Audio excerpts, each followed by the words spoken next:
Legaramaro di Tota when and a coup told the chin, or 6 or chele valasra pola. Levu, she equal. Say there. I see the Levu, Nana shall my Sura, Yana shall my Sura, come with that. In a cougar, the Garamari, Sanama, in the Silo, Malaka. Raja, in the Rua, machine, Raja, and living music, music of Missouri, and jazzy of Missouri. Oh, moving as you say, and Sarah of the city. Oh, Sarah of the city, the Kanagoji Mar. Music jazzy, with a Kanagoji of Missouri. Do not be in a prayer of the body of Missouri. Every city like the Tukaduka city of Missouri. Music jazzy, Nancy, the Vaja, and Sazi. The Yaramari be there, dying, Duka say Missouri. And Tukada and Gawinana. And Dukata dan Kawin and answer the Benjamin Dukasik Gomishibra. The Wajari, the Kadri Yara, Kajar, Yaramaru, Yanda Sik, Twitter Sik, Gomalavi, and the reality Tava. Kawni, the marriage Yara solution, Ubakana should have a Belea, Marono solution, that Bengu a yield, Mataita Boja. Bengu a yield solution, the sake of Lulu, there. You got Ubagan and Nokata. Maybe Nava and Nokata, Garamaro. You say, let's Haraboya. Ubagan, that's you say, no. That has been the Ramonora, the Vaja. Down is the Jara.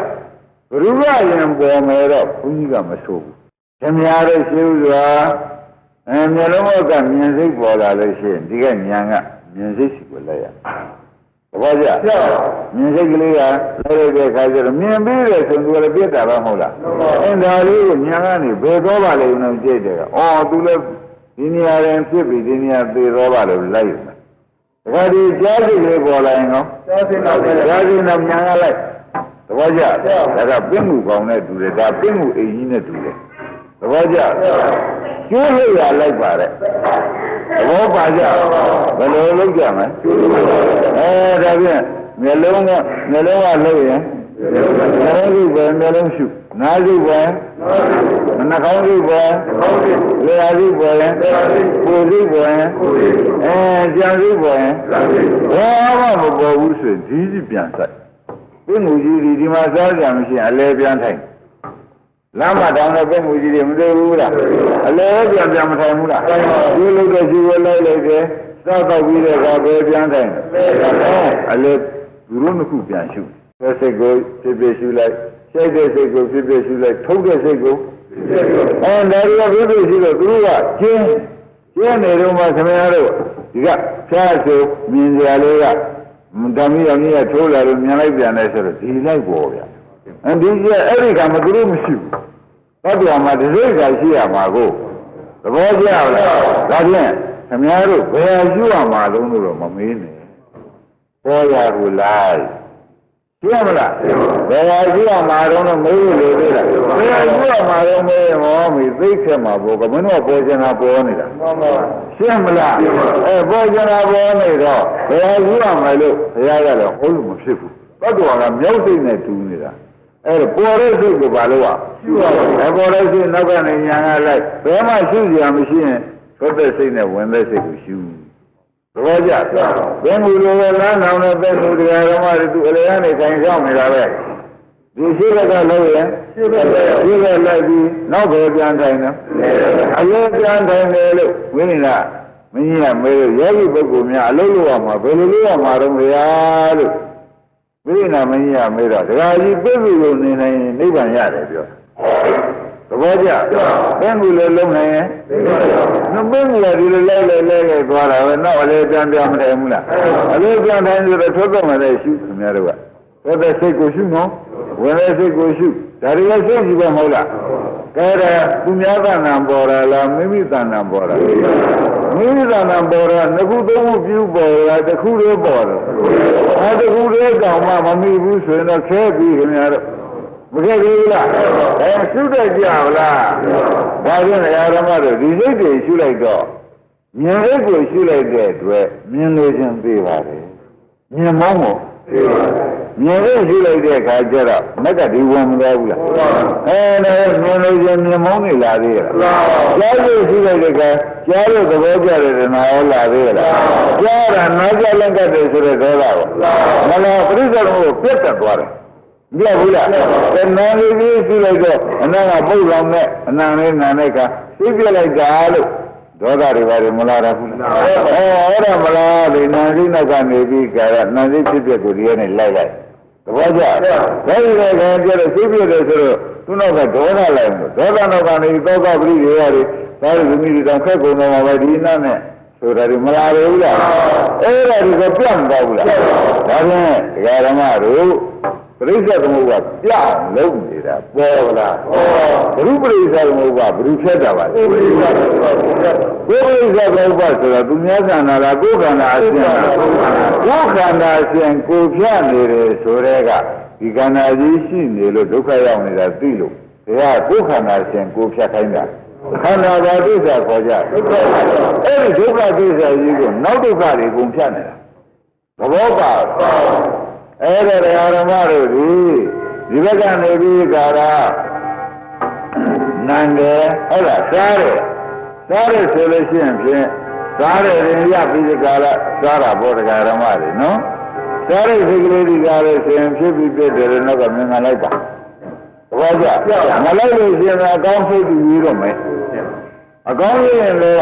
အဆိုးရင်ဒေါသလာမယ်ပရိစ္ဆေသမုပ္ပါမဆက်ပေဘူးလားဒါအဲ့ဒါနဲ့စားစိတ်ကလေးကိုလည်းပါလို့ရ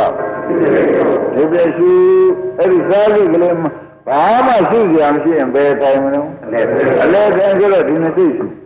ဒီနှစ်စိတ်ကတော့တစ်ခုပြီးတစ်ခုကချုပ်လိုက်တစ်ခုကဖြတ်လိုက်မနေဘူးလားတစ်ခုကချုပ်လိုက်တစ်ခုကဖြတ်လိုက်မနေဘူးလားအဲ့ဒီလိုလိုက်နေမယ်ဆိုလို့ရှိရင်လေဓမ္မတို့စိတ်နောက်ကမက်လိုက်နေတဲ့တွေ့ခொနကပြခဲ့တဲ့ပရိစ္ဆေသမုပ္ပါကြီးကတန်းလို့ရဘုနောက်ကဘာလိုက်စိတ်နောက်ကမက်လိုက်နေတော့စိတ်ကမှဆက်တန်းမှာကိုရတန်းနိုင်လေရလားမတန်းနိုင်တော့ဘုရုခန္ဓာဖြတ်တာပါလေကိုယ်ခန္ဓာကဘာသစ္စာဒုက္ခကိုယ်ဒုက္ခကိုဖြတ်တာမှခင်ဗျားတို့ကပြင်းမာသေးတယ်ဖြည်းဖြည်းမှဆိုရင်တော့ဖြင့်အနကြီးပေါက်သေးခြင်းလို့ပဲဟုတ်ပြီတော့အနာငယ်လေးပေါက်တော့ကသူကိုယ်ကမှာဘူးရဒီနိုင်ကြီးလာမှရပါအောင်လားဒါပြင်ဖြည်းဖြည်းမှဆိုတဲ့လူကဘာပေါက်သေးခြင်းတော့အနာငယ်နေနဲ့မသေးရစီနဲ့ဆိုတော့သူစုတော်ကောင်းသေးရလားသဘောပါလားဒါဖြင့်ဓမ္မတွေကျေးရမယ်ဆိုတာဖြင့်သဘောကျ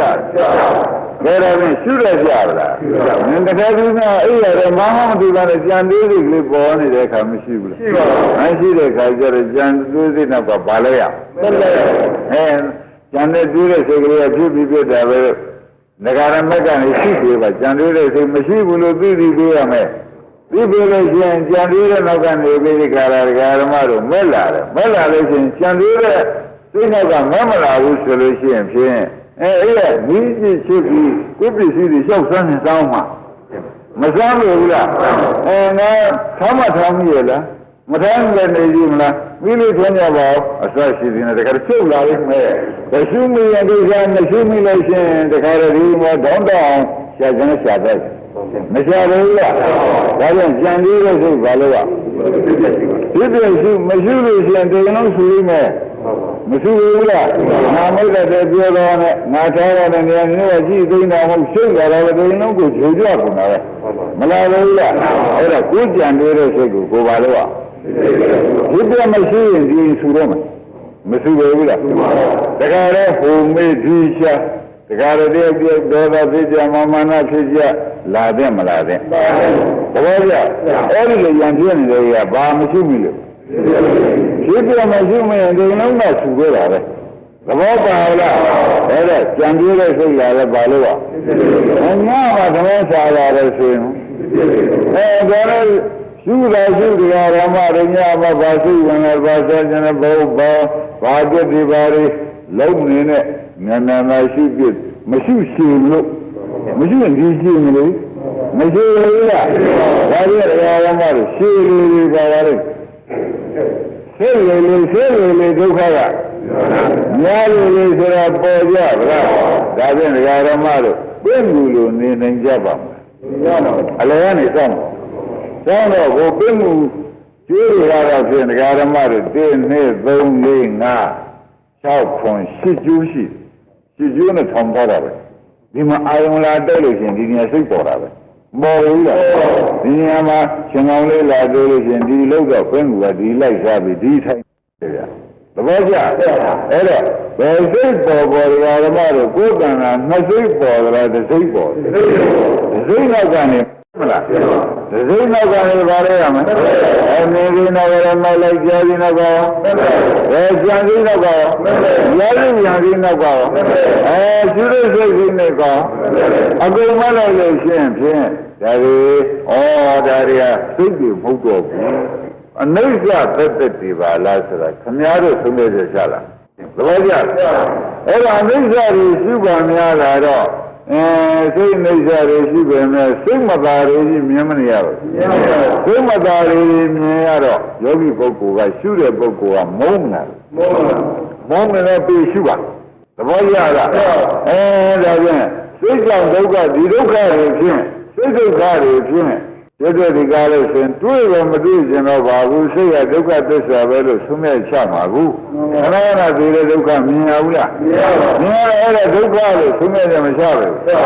ဆုံးဒုက္ခလို့လည်းသုံးမဲ့ချဒီစိတ်ချုပ်ပေါ်တာပဲဒုက္ခပိုင်းခြားလို့ရှိရင်ဖြင့်နောက်ကစိတ်ကြောင့်လိုက်မဲ့ဒီဘက်ကသမုဒ္ဒရာတွေဘာဖြစ်ကုန်ကြဒါဖြင့်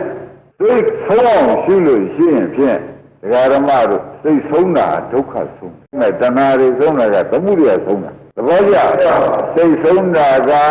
ဒုက္ခဆုံးတာဒုက္ခဆုံးတာကနိဗ္ဗာန်သဘောကျဒီဘက်ကတဏှာဆုံးတာဒီကသံဃာပြတ်တာသဘောကျဒါဖြင့်ယခုဘဝနိဗ္ဗာန်ရမယ်ဆိုတာမသေးကြဘူးလားစိတ်ကအဆုံးတိုင်းပြတ်မလားဘုရားခင်ကိုရမကြီးဒီအချိန်မောင်းများစွာမှာတယ်လို့မှတ်ထားရအောင်နော်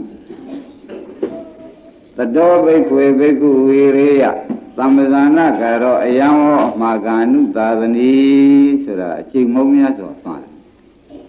ဘိက္ခွေငါ၏ချက်သားတွေပြားတို့သတောခန္ဓာကိုယ်ပေါ်၌တတိရှိသည်ဖြင့်သမ္ပဇာနောပညာရှင်ဉာဏ်နဲ့ဖြစ်တဲ့ရှိသည်ဖြင့်ဝေရေယနေကြပါခန္ဓာကိုယ်တတိထားပြီးပညာနဲ့ကြည့်ပြီးနေကြပါသဘောကျလားခန္ဓာကိုယ်ပဲလုံးထားရမယ်သတိထားပြီးပညာနဲ့ကြည့်နေပါလို့ဒကာဓမ္မတို့ဘုရားကမှားတော်မူတယ်သတိထားပြီးတော့ခန္ဓာကိုယ်မှာသတိထားပြီးပညာနဲ့ကြည့်ပြီးနေကြပါအယံဤငါပြောတဲ့သတိထားပညာနဲ့ကြည့်ဆိုတဲ့သဘောဒီဘောဓမာကံသင်္ချေသားတို့ဟာမာကံငါဘုရား၏အနုသာသနီကြီးစွာသောဆုံးမကြီးပေသည်ဆိုတဲ့ဥစ္စာသေသေးချာချာဟောပါတယ်ဒါကြောင့်ဒကာဓမ္မတွေခန္ဓာကိုယ်ပေါ်မှာတတိထားပညာနဲ့ကြည့်ပါလို့ယနေ့စလာတယ်ခန္ဓာကိုယ်ပေါ်မှာဘယ်လိုထားရမလဲတတိထားပြီးပညာနဲ့ကြည့်ပါမိမိတို့ဤကိုယောက်ျားဖြင့်ယောက်ျားခန္ဓာကိုယ်မိန်းမဖြင့်မိန်းမခန္ဓာကိုယ်တတိထားပြီးပညာနဲ့ကြည့်ပါတတိထားမယ်ဆိုတော့ဘာများဖြစ်ဦးမလို့လဲလို့တတိထားဘာများဖြစ်ပါလိမ့်မလဲဘယ်လိုများဖြစ်ဦးမှာပါလိမ့်မလဲလို့ခန္ဓာကိုယ်တတိထားရနောက်ပညာနဲ့တတိထားရမှတ်တာနဲ့ပေါ်လာလို့ရှိရင်ဖြင့်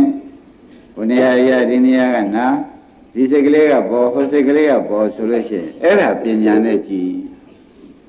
ဒါပြန်တတိကိုရှေ့ထားပညာနဲ့နောက်ကနေကြည့်ပါဆိုတော့ဘုရားသိမှာတော်မူတယ်ဆိုတာသဘောကျလားဒ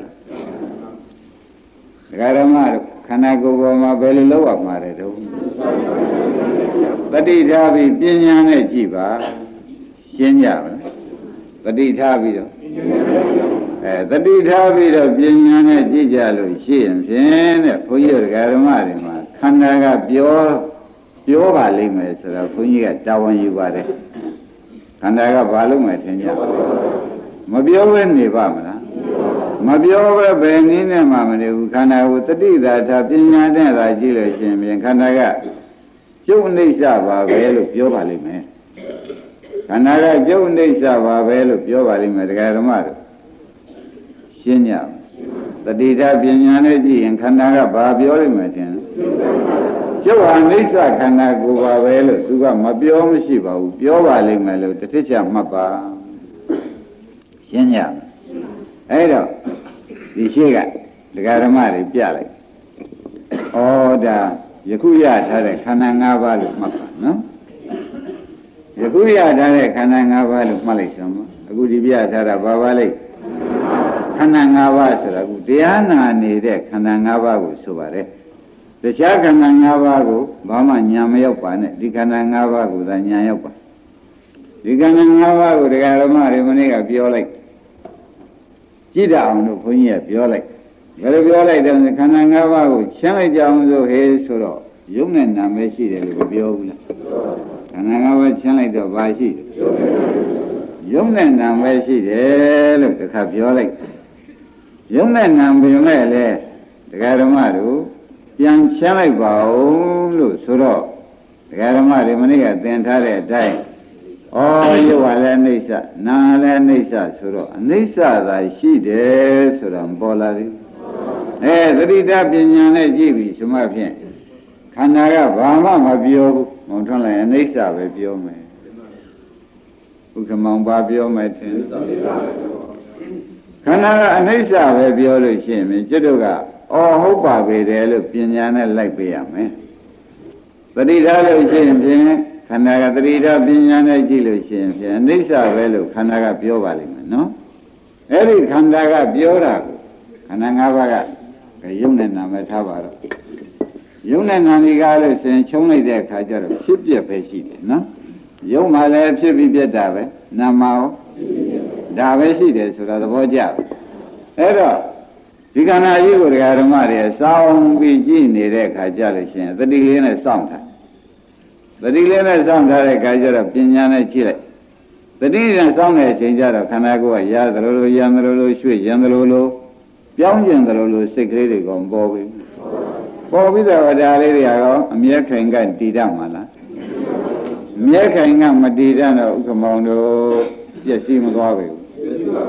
ပြည့်စည်သွားတဲ့အခါကျတော့ကိုတတိထားတဲ့ပုဂ္ဂိုလ်ဖြင့်ပညာနဲ့ကြည့်လို့ပြည့်စည်တာပညာကသိပါတယ်တတိမထားတဲ့ပုဂ္ဂိုလ်မှာခလုတ်တဲ့လို့ဆူးချစ်သွားတာတောင်မှလမ်းဆူးချစ်သွားတာတောင်မှဥက္ကမောင်အိမ်ကျမှသိတယ်မှန်ပါပါအဲ့ဒါဓမ္မတွေသတောဘိက္ခုဘိက္ခုဝိရိယသမ္ပဇာနာကာရောယံဝမာကာနုသာသနီလို့ဘုရားခင်ကိုရမေကြီးကအဆုံးမထားတဲ့တွေ့တဲ့ဓမ္မတို့ဒီခန္ဓာကြီးကိုသေချာစိုက်ပြီးဒီကလာကြည့်ပါတတိထားနေပါတတိထားပြီးဒီကလာနေတော့မှာပဲဘုရားယာဒီကယံဒီကနာဟိုစိတ်တွေပေါ်ဒီစိတ်တွေပေါ်လာတာဟူသည်ပြတ်ဖို့ကြီးမှာအဲ့ဒီပြတ်တာလေးကိုဒကာဓမ္မတွေကနောက်ကမဲ့နဲ့ကြည့်ပေးပါသဘောကျမဲ့နဲ့ကြည့်ပေးလိုက်တော့မဂ္ဂင်၅ပါးနဲ့ကြည့်ပေးလိုက်တာပေါ့ကြည့်တယ်လို့ဆိုလို့ရှိရင်ခမည်းတော်လောကီမဲ့ရပြီလို့အောင်မေးရှင်းမလားကြည့်တယ်ဆိုရင်ပဲလောကီမဲ့ရပြီဆိုတော့သမာဓိဋ္ဌိသမာသင်္ကပ္ပသမာဝသမာသတိသမာသမာဓိဆိုတဲ့မဂ္ဂင်၅ပါးရဘယ်နဲ့ကြောင့်ရပါလိမ့်မလို့ဆိုတော့ဟောဒီပฏิကလည်းထားလို့သမာဓိဋ္ဌိဆိုတဲ့ပညာကလည်းမြင်ပါတယ်မြင်တော့ဒီခန္ဓာကိုယ်ကြီးဟာအနိစ္စပဲဆိုတာအနိစ္စပဲပေါ်အနိစ္စရှိလို့အနိစ္စပဲပေါ်လာတာပဲဥက္ကမောင်ကြီးဘယ်လိုဆုံးရကြအနိစ္စရှိလို့အနိစ္စပေါ်လာတာကိုခင်ဗျားတို့ကယောက်ျားပေါ်လာလိမ့်မယ်မိန်းမပေါ်လာလိမ့်မယ်ကလေးပေါ်လာလိမ့်မယ်ဆိုတာဟုတ်သေးရဲ့အနိစ္စရှိလို့ဘာတွေများပေါ်လာအနိစ္စရှိလို့အနိစ္စပေါ်လာတော့ကျွတ်တို့ကအနိစ္စလို့ပဲသိဖို့အရေးကြီးမဂ္ဂင်၅ပါးပဲလို့သိဖို့အရေးကြီးပါလေအနိစ္စလို့ပဲသိဖို့အရေးကြီးပါတယ်ဆိုတာဓမ္မတွေဉာဏ်ရောက်ပလားကောင်းပြီဒါပြန်အနိစ္စရှိ၍အနိစ္စသိလို့ရှိရင်ဖြင့်သူကအနိစ္စဒီဘက်ကမက်ကဆိုတာဆူတောင်းလို့ရတာလားစောင့်ကြည့်လို့ရတာလားဟောမဲ့ဆိုတာဘာလိမ့်မလို့မေးတော့မှစောင့်တာကတတိကြည့်တာကပညာစောင့်တာကကြည့်တာကဒါဖြင့်စောင့်ကြည့်တဲ့အခါကျတော့ဘာတွေ့ပါလဲခြေတွေလက်တွေနားတွေနှာခေါင်းတွေတွေ့သလားတဲ့မျက်လုံးသာမှိတ်ရှုခြေလက်တန်းသာကောင်းမတွေ့ဘူးဖြစ်ပြပဲတွေ့မယ်မျက်လုံးမှိတ်ရှုရမှာနော် မျက်လုံးမရှိတော့ဘာတွေတွေ့ပါမလဲဖြစ်ဖြစ်ပဲတွေ့တော့ဖြစ်ဖြစ်ဟာပါဠိလိုသုံးတော့ဘာခေါ်ကြပါဠိလိုသုံးတော့အနေစာဒါဖြင့်ခန္ဓာသည်ကမောင်တို့မောင်ထွန်းလိုက်တို့အနေစာရှိရအနေစာပြတယ်အနေစာရှိတာနဲ့အနေစာရှိလို့အနေစာပြတဲ့ခါကြတော့ကိုတဲ့အနေစာจิตတို့ကသိပေးလိုက်လို့ရှိရင်ဖြင့်အနေစာကအနေစာသိတာကမက်ကဆိုတာဖြစ်သွားတယ်အနေစာကသိတာကအနေစာကသိတာကအဲ့ဒါတရားဓမ္မတွေအားလုံးတရားတော်အားလုံးဖြေတာကိုနှုတ်တဲ့နေအောင်ကိုလောက်ရမှာနှုတ်တဲ့နေအောင်ကိုလောက်မှပြင်းပြင်းနဲ့မနေနဲ့ဓမ္မမလုပ်ဖြစ်တော့အိဋ္ဌရှိရအိဋ္ဌမသိဘူးဆိုရင်ဖြင့်သေသွားတဲ့ပုဂ္ဂိုလ်မှာဇုံလုံးကန်းသေသွားတယ်ရဲ့လို့အောက်မိလိုက်သေသွားတဲ့ပုဂ္ဂိုလ်ဘယ်လိုဆုံးမဲ့ချင်းဟောလို့ကိုယ်ရှိတာကိုမသိဘဲနဲ့သေသွားလို့ရှင်းမလားကိုယ်ရှိတာကိုဒါပြန်ဒီမသာဘာမသာခေါ်ကြဇုံလုံးကမသာဖြစ်မှာဆိုရင်လို့ဆရာဘုန်းကြီးကခင်ဗျားတို့ကဲတင်နေတယ်ဆိုတာကသဘောကျပါလားဒါခိုက်ကြမ်းကြမ်းပြောတယ်လို့မောင်းခဲ့လိုက်ပါနဲ့ကိုယ်ဖြစ်ဆိုတာကဒီတဲ့ကြီးတယ်အောင်မေပါကိုယ်ဖြစ်ဆိုကဒီတဲ့ကြီးတယ်ဆိုတာကျင်납ဗလားအဲ့တော့ဘုန်းကြီးတို့ဓမ္မတွေမှာမျက်စိနှစ်ကွင်းအလင်းရပြီးသေစေခြင်းလို့ပါဒီတရားကိုဟောနေတယ်ဆိုတာကကြည်ကျင်တဲ့သဘောကျခိုင်းဒါဖြင့်ဓမ္မတို့ခန္ဓာကိုယ်ထဲမှာအရှိနဲ့အသိကြအောင်လုပ်ပါဆိုတော့ဖြင့်တဲ့ရှေ့ပိုင်းမှာဝိပဿနာလေးအစစ်ကိုရှုနည်းကိုသင်ပေးပါမယ်နော်ရှုနည်းကိုသင်ပေးမယ်ဆိုတော့ဓမ္မတွေဒီနေ့စိတ်ကိုပြောင်းပြီးစိတ်ကြိုက်တဲ့ပုဂ္ဂိုလ်ကစိတ်ရှုရမယ်လို့ဆရာဘုန်းကြီးကလမ်းခင်းခဲ့တယ်နော်ဒီနေ့ဗာပြမယ်ထင်ကြတယ်စိတ်တ ानु ပါဒနာပြလိုက်မယ်ဓမ္မတွေဒီနေ့ဗာပြမယ်ထင်စိတ်တ ानु ပါဒနာပြမယ်ဆရာဘုန်းကြီးကဒီနေ့ကတော့ဝေဒနာ ानु ပါဒနာပြတယ်ဝေဒနာ ानु ပါဒနာကဓမ္မတို့တဏှာစိတ်များတဲ့ပုဂ္ဂိုလ်ဝေဒနာရှုရှင်းမလားလူချင်းရခြင်းမှုများတဲ့ပုဂ္ဂိုလ်ဘာရှုအောင်ကောင်းပြီကျွတ်တော့ရဖို့ကရင်မရှိဘူးကိုသားကိုသမီးနဲ့မခွဲရပြီးတာပဲဒါကဒိဋ္ဌိအကြီးသဘောကျလားကိုယ်ကိုပင်မမှာဆိုနေတဲ့ပုဂ္ဂိုလ်ကိုယ်ကိုခလုံးမတိစူးမရှိပါစီနဲ့ဆိုတဲ့ပုဂ္ဂိုလ်မျိုးကကိုယ်ကိုမှာကိုယ်ကိုတော့ပြန်အထိမခံနိုင်မှုဆိုတဲ့ပုဂ္ဂိုလ်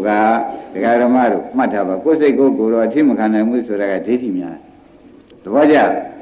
ဒါဖြင့်တဏှာများတဲ့ပုဂ္ဂိုလ်မှာဥက္ကမောဖတ်လိုက်စမ်းဝေဒနာ ानु ပါဒနာပေရှင်းမလားတဏှာများတဲ့ပုဂ္ဂိုလ်ဒိဋ္ဌိများတဲ့ပုဂ္ဂိုလ်စိတ်တ ानु ပါဒနာရှုရမယ်ဓမ္မတို့ဒါလေးနှလုံးမှတ်ထားကြပါ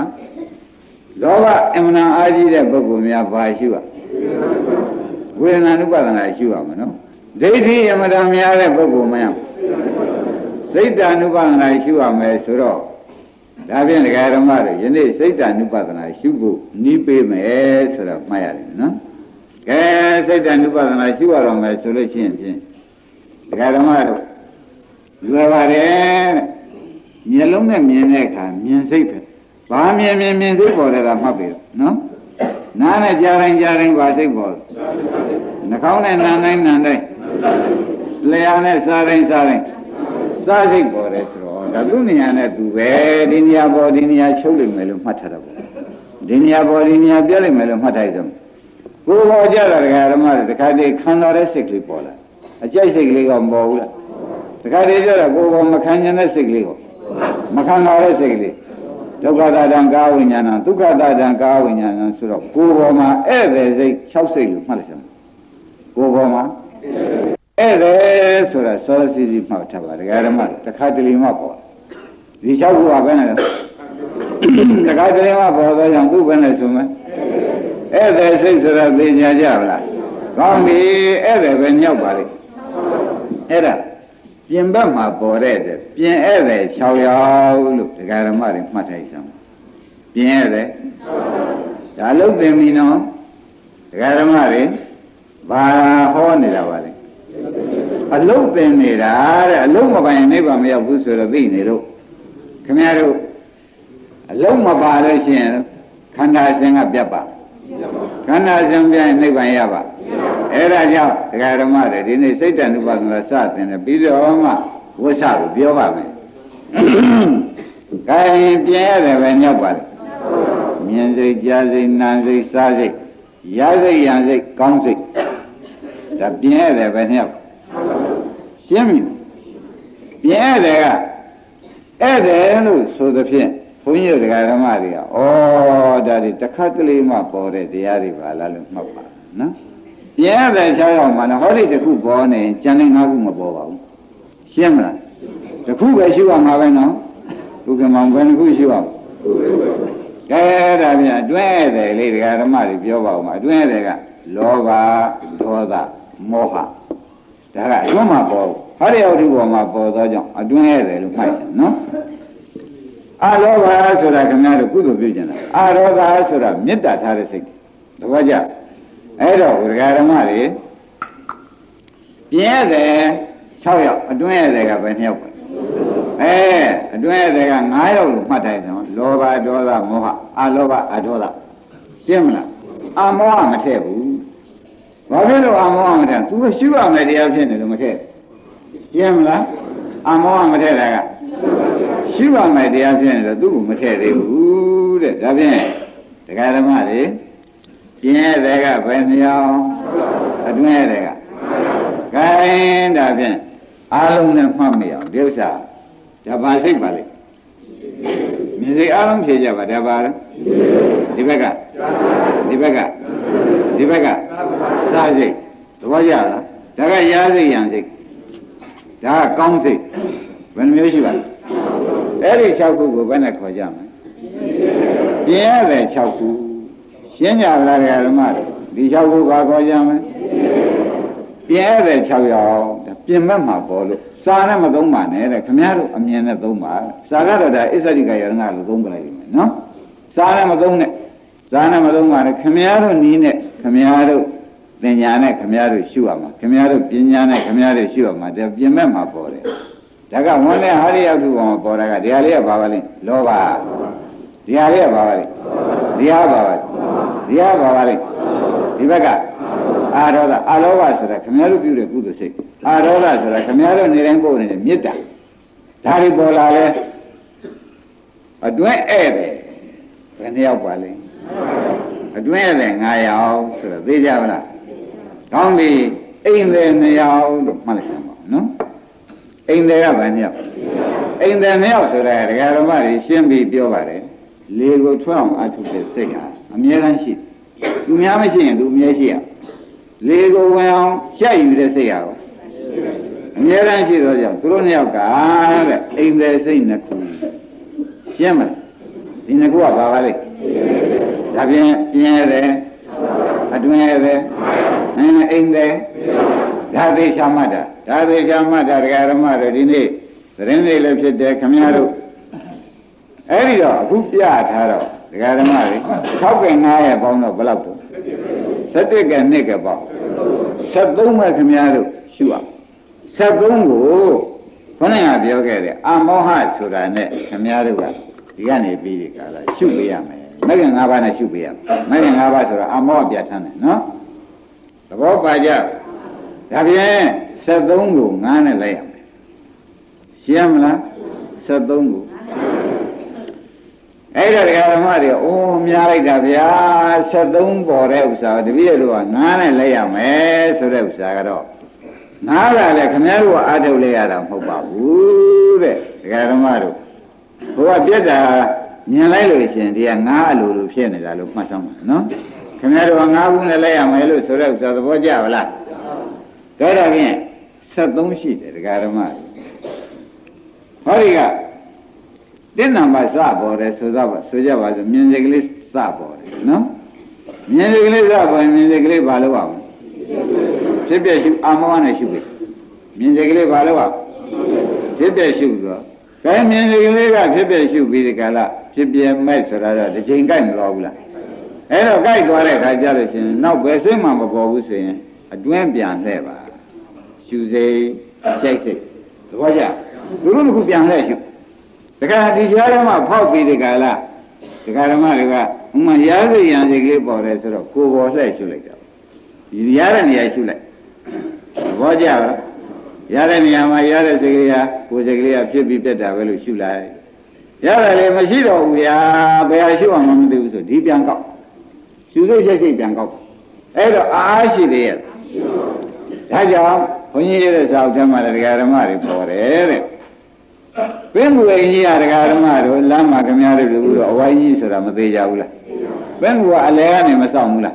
ဒီမှာမက်ကအလဲကနေဆောင်ဘောတယောက်သူကနေဆောင်တာကျိုးလို့တဲ့ချိန်ကိုပင်ကူကမလိုက်ဘူးလားဘာလို့လဲဟိုမှာအကောင်မိနေလို့အဲ့ဒီကောင်မိတဲ့ချိန်ကိုခင်ဗျာပင်ကူကလိုက်မစားဘူးလားစားပြီးတော့ပြန်ထိုင်အလဲပြန်ထိုင်မထိုင်ဘူးလားဒီမှာလဲဒုနေတူပဲတဲ့ခင်ဗျားတို့ဒါတွေပေါ်လို့ရှိရင်ပေါ်ရအောင်ဖြစ်ဖြစ်သလိုက်ရှုပြီးတော့မှဘယ်မှရှုကြရမရှိဟောဒီအလဲမှာဆိုတဲ့ဟာရရောက်စုတရားလာတဲ့ဆွစိတ်ဝင်စိတ်အလဲပြန်ထိုင်ရှုသဘောပါလားဒါဖြင့်ဒီကပေါ်လို့ရှိရင်ဒီလိုက်ပေါ့မရှိရင်ပဲပြန်ထိုင်အလဲပြန်ထိုင်တော့ထွက်တဲ့စိတ်ကလေးလဲအနေစားပဲဝင်အောင်လုပ်တဲ့စိတ်ကလေးကိုထောအောင်လုပ်တဲ့စိတ်ကလေးကိုဝင်အောင်လုပ်တဲ့စိတ်ကလေးကိုရှုရမှတ်တဲ့နေပရိကနေပြီးဒီကလာကိုဟောဒီဝင်လောဘလေးကဖြတ်ကနေကလေးလေးကဩဇံကြားတယ်နဲ့ခင်းတဲ့စိတ်ကလေးပေါ်လာတယ်ဆိုလို့ရှိရင်ဒါဖြုတ်ပြရှိကုန်မရှိဘူးဒီလိုက်ရှုသဘောကျမကင်နာပါနဲ့ဒီဘက်လိုက်ပါဆိုတော့ကျင့်납လားကောင်းနေတာဖြင့်တရားဓမ္မတွေသဏ္ဍာန်၌ဧည့်သည်7ယောက်ပေါ်လို့ရှိရင်လေဧည့်သည်7ယောက်တစ်ခုတည်းပေါ်မှာဖြစ်သောကြောင့်တစ်ခုလိုက်ဧည့်သည်တွေကတစ်ခုပေါ်ပြီးနောက်ထပ်မလာတော့ဘူးဆိုရင်တဘောလုံးကဘယ်လိုက်ကြမလို့အိမ်တယ်လိုက်ရှင်းကြပါအိမ်တယ်ကတော့ခင်ဗျားတို့သူများမရှိရင်သူရှိရသူမရှိရင်ခင်ဗျားတို့ဘိုင်းနဲ့လက်သိသဘောကျသူတို့နှစ်ခုသာမရှိရင်ဘိုင်းနဲ့သူတို့ကသက်ဆောင်ဘူးဗျရှင်းကြပါလားဒါဖြင့်ဓမ္မတွေရှုစရာဘယ်နှမျိုးပါလဲ73ကို9နဲ့လိုက်ရှုပါသဘောကျပါလားဒီဟာတွေဧည့်သည်ဆိုတာလဲပြင်ဧည့်သည်ဆိုတာလဲဓမ္မတို့တစ်ခါတလေမှပေါ်လို့အတွင်း၅ခုကိုအတွင်းဧည့်သည်ဆိုတာကိုတခါတလေမှပေါ်လို့ဆိုတာသိကြပါလားမဟုတ်နိုင်လို့ရှင်းမလားဒီတရားတစ်ခုကတော့ဖြစ်သူများမရှိရင်သူတို့အမြဲတမ်းခန္ဓာကိုယ်စောင့်အောင်မသိအောင်စောင့်နေရမယ်တရားဆိုတာသဘောကျအဲ့တော့ကိုဓမ္မတို့ဒါပေါ်ရာကိုလိုက်နေမယ်ဆိုလို့ရှိရင်ဒီတစ်ခုလုံးကဖြစ်ပြဲလိုက်နေတဲ့အာမောဟကမက်ဖြစ်တယ်သဘောကျကဲရှုရကြပါလားရှုစရာဘယ်နှခုပါလဲ73ခုဟာပေါ်တော့ဘယ်နှခုပေါ်တတ်တယ်တစ်ခုပဲပေါ်တယ်ဆိုတာသိကြပါလားအဲ့ဒီတစ်ခုသာအဲ့ဒီပေါ်တဲ့အဲ့ဒါတစ်ခုပြောက်သွားရင်ဘယ်လိုက်ကြမလဲအိမ်တွေကိုလိုက်ရမယ်ဆိုတာသိကြပါလားအဲ့တော့ခမည်းတော်ဒီရှုတဲ့ဉာဏ်သည်အမြဲတမ်းအနိစ္စနဲ့မက္ခနဲ့တွဲမတွဲသေးဘူးလားဘာနဲ့ဘာတွဲအနိစ္စနဲ့မက္ခနဲ့တွဲနေတော့တရားဓမ္မတို့သိတဲ့တိုင်းနဲ့ကိလေသာကြားခိုသေးရဲ့ကိလေသာကြားမခိုလို့ရှိရင်ဖြင့်ဘုရားကဟောလိုက်မနဲ့အာထုညနေသောတာပန်ဒီဖေးသဘောကျမနဲ့အာထုအဲ့တော့ဖြစ်ပြဲမဲ့ဖြစ်ပြဲမဲ့ဖြစ်ပြဲမဲ့လို့ခင်ဗျားတို့ကလိုက်နေကြမယ်ဆိုတော့ဖြစ်ပြဲနဲ့မဲ့ပဲရှိတော့တရားဓမ္မတို့ဒီပြင်လောဘဒေါသမောဟသာယသူမျိုးရှိပါရဲ့သောကပရိဒီဝလာသေးရဲ့အဲ့ဒီလိုမလာလို့ရှိရင်ကွာတဲ့ညနေအားထုတ်မနဲ့ရပါတယ်ဒီလောက်မြန်ပါရှင်းမလားညနေအားထုတ်ရင်မနဲ့အားထုတ်ရင်အဲ့တော့ဒီလောက်အရလွယ်တဲ့ဥစ္စာကိုဘုရားသခင်ကိုရမကြီးကဂေါရိယာဇကုမာရမင်းသားကိုလည်းသေသေးချာချာဟောထားတာရှိပါတယ်အဲ့ဒီရလို့ရှိနေတော့ဒကာဓမ္မတွေဘယ်နဲ့ကြောင့်မဉ္ဇဉ်ဘုံညာနိဗ္ဗာန်မရကြပါလိမ့်မလို့လို့မေးတဲ့အခါကျတော့အရှိနဲ့အသိကမကိုက်ဘူးပေါ်ကြအပြည့်နဲ့မနဲ့ကအပြည့်နဲ့မနဲ့ကမကိုက်တော့ကိုက်နည်းကိုလည်းဆရာကမပေးလို့လည်းမရတာကြောင့်ဒါခမည်းတော်ခန္ဓာကိုယ်ထဲမှာပေါ်တဲ့ဓမ္မတွေဆိုတော့ဒါတွေလည်းရှုလိုက်တဲ့အခါကျတော့မြင်စိတ်သာဆိုရတယ်ရှုဒီကနေလိုက်ရှုလိုက်တဲ့အခါကျမြင်စိတ်ရှိသေးရဲ့ပါတွေ့ဒါပြန်အနိစ္စဒုက္ခအနိစ္စရှုတာကကြားစိတ်ကလေးကြားစိတ်ကလေးပေါ်လို့လိုက်ပြန်တော့လေခင်ဗျားတို့ကြားစိတ်ကလေးကချုပ်သွားပြီချုပ်သွားပြီးတော့မှဒီကနေလိုက်တဲ့အခါကျတော့ကြားစိတ်ကိုတွေ့သလားတဲ့အနိစ္စတွေ့တယ်ထို့တူဓမ္မတွေရှုစိတ်တိုက်တွေ့သလားအနိစ္စတွေ့သလား ကြိုက်စိတ်ကြိုက်ကြလားအိဋ္ဌတွေ့လားဒါဖြင့်အိဋ္ဌပြက်တာကအိဋ္ဌရှုတာကမက်ကဒီလိုဆိုတော့ဒကာဓမ္မတို့ကိလေသာလာသေးရဲ့မလာတော့ညနေအားထုတ်ရင်မနဲ့အားထုတ်ရင်ညနေရပါတယ်တပည့်တော်လိုပဲနဲ့ကြောင့်မရပါလိမ့်မလို့အိုးဒီဥစ္စာလုံးကိုမလုပ်သေးလို့မရတာဥက္ကမောပဲနဲ့ဆိုလုံးကိုမလုပ်သေးလို့မရလုံးကိုမလုပ်သေးလို့မရတော့ဘူးဘာတွေများရနေသလုံးမေးတဲ့ခါကျတော့မြင်တယ်လူချင်းတယ်ဆွဲလန်းတယ်အထုတ်တယ်ပရိစ္ဆေသမုပ္ပါပဲပြန်ရကြားတယ်ခင်တယ်ဆွဲလန်းတယ်အထုတ်တယ်ဘာပြန်ရပရိစ္ဆေသမုပ္ပါပြန်ရနေတော့သံဃာချဲ့မဲ့တရားကြီးပြန်ရသဘောကျလားဒီမွေးတယ်မွေးတဲ့စိတ်ကလေးပေါ်လာတာမွေးတာလေးကိုကြိုက်တယ်ဆွဲလန်းတယ်အထုတ်ပြီးယူမယ်ဆိုတာကောကဲခင်ဗျားတို့ကမဲ့ကိုလိုက်ကလားပရိစ္ဆေသမုပ္ပါပဲလိုက်နေသလားပရိစ္ဆေသမုပ္ပါလိုက်နေတော့အထုတ်တယ်ဆိုတော့ကာမဘဝဖြစ်เสียဒါဖြင့်ခင်ဗျားတို့မှာဒုက္ခလာလဲလိုက်နေတာပဲရှင်းကြပါလားမက်ကလိုက်ပါရဲ့လားဥက္ကမောဘာသစ္စာတွေသာနောက်လာနေတော့ဒုက္ခသစ္စာလာကြောင်းကခင်ဗျားတို့ကြိုးစားနေတယ်မက်ကသစ္စာလာကြောင်းကြိုးစားရလားဩပါရမီမရှိလို့လားတို့ကိုကနီးမရလို့မလုပ်ဖြစ်လို့လားဆိုတာယနေ့အကဲခတ်ကြည့်ပါပါရမီမရှိလို့လားမလုပ်လို့လားမလုပ်လို့ပါဆိုတာမသိကြသေးဘူးလားဒီနေ့ကစပြီးကိုယ်ကိုယ်တနာရင်လုပ်ပါဘယ်လိုမှာပါလဲ